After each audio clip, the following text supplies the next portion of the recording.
Γεια σας παιδιά, είμαι ο Κλέντι και σήμερα παρέα με τον φίλο μου τον Σοκράτη είμαστε στο ίδιο μέρος και θα το εξερευνήσουμε πάλι να δούμε αν έχει καμιά οντότητα στο σπίτι. Έχω ήδη μια άβρα και είδα πως το βλέπω. Θα μάθω όσοι θέλουν να γράψουν στα σχόλια άμα θέλουν την ιστορία αυτού, για αυτό το σπίτι και θα το βρω. Παιδιά, έχουμε μπει στο χώρο.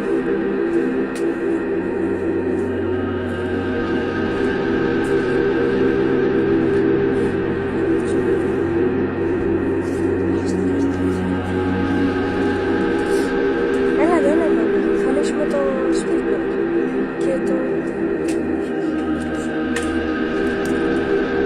Δεν θα πας, έλα. Πώς έχει.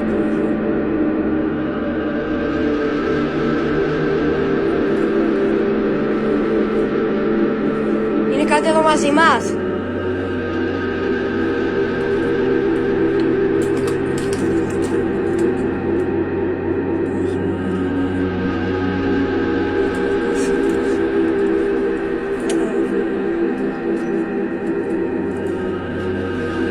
Είναι κάτι εδώ μαζί μας.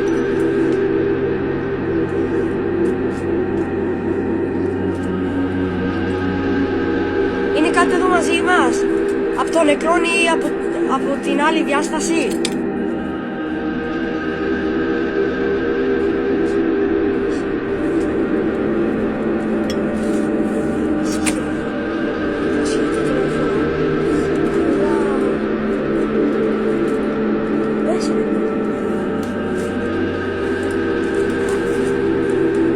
Είναι κάτι εδώ μαζί μας.